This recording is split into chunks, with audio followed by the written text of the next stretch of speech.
BBC Wildlife presenter Sir David Attenborough and the Blue Planet 2 team get their Impact Award at the National Television Awards last night for highlighting the damage caused by single-use plastic. And anyone watching over the last few weeks will know that it's a cause that's close to our hearts. I know we've been talking about it already this evening. Absolutely. Well, tonight we're giving the big supermarkets, restaurants and fast food chains a bit of a break and asking how is it possible for entire towns and villages to go plastic-free. Here's Lucy. These Welsh business owners are on a mission. I've come down from Aberporth in West Wales today to make Aberporth the first village in Wales to go plastic-free. So we've brought them here to Penzance, the place which last month was awarded the first plastic-free town status in the UK. We want to harvest some tips from this community on turning the plastic tide for those who are following in its wake. Aberporth cafe owners Nicola and Richard Jennings have already replaced their single-use plastic with biodegradable straws and cups. But will Helen Swift, who runs Archie Brown's cafe in Penzance, have any more tips for them? If people come in with their own containers for takeaway, we will charge them less for their takeaway. If they buy a multiple-use cup from us, we will give them a free coffee when they buy it, and then we will give them money off every coffee they have after that. Are you going to be this generous?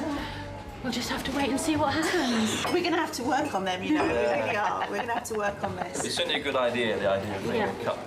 Things are going well, but both sets of cafe owners have concerns about the recycling of their biodegradable containers. We're a takeaway business, it's taken away from our premises. If people put it in a bin, what is our council doing with it afterwards? It would be better if it could be composted, if all local authorities had proper composters which composted this stuff with the food waste, but at the moment they don't, and unfortunately we don't in Cornwall.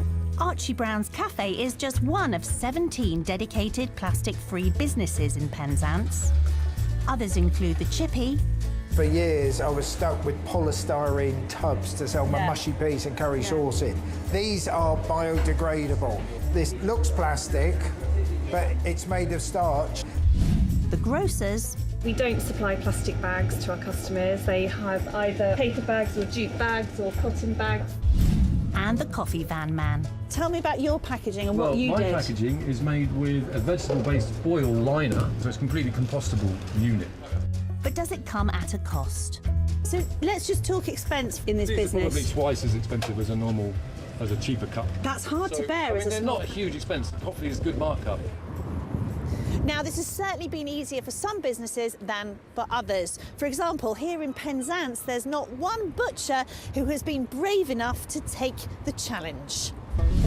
And Jill Sutton, who runs a gift shop in the Welsh town of Newcastle Emlyn, 9 miles from Aberporth, is concerned about some of her trickier products. In the shop, we have a number of products that come with a very nice label, and then we've got these little plastic hang tags. Oh, no, we don't want that. That's not good, is it? No, that's a horrible little bit of plastic, and that's also the sort of plastic that migrates easily and could end up being eaten by wildlife. As for Gethin James, who runs the Aberporth Cwtch Glanmordy takeaway, he's worried he won't find a supplier who can meet his demand for eco-friendly products. So he's meeting up with Sarah Shaw at the Cornish Hen Deli. I never realised when I started the business that takeaway coffee cups weren't recyclable. Our regular suppliers locally, we can buy the eco-friendly plates, the wooden cutlery. They do the whole lot, all of it. The major thing I will be able to do is, from the visit today, is find suppliers. That would mean that I can take, up to 10,000 coffee cups out of the stream just from my one business. So with 6 out of around 20 businesses in the village of Aberporth already on board, are they any closer to being awarded that all-important plastic-free status? Hugo Taghome is from the campaign group Surfers Against Sewage, who run the plastic-free project. What do individual businesses have to do? Well, individual businesses have to commit to eliminating or replacing at least 3 items of single-use plastic that they currently use. They also need the support of their local council. We want to engage the local council, get them on board with a plastic-free agenda. We've got hundreds of communities around the UK working towards this status. It has only been going a few months, and we've been overwhelmed by the response we've had. So after what they've learned here in Penzance today,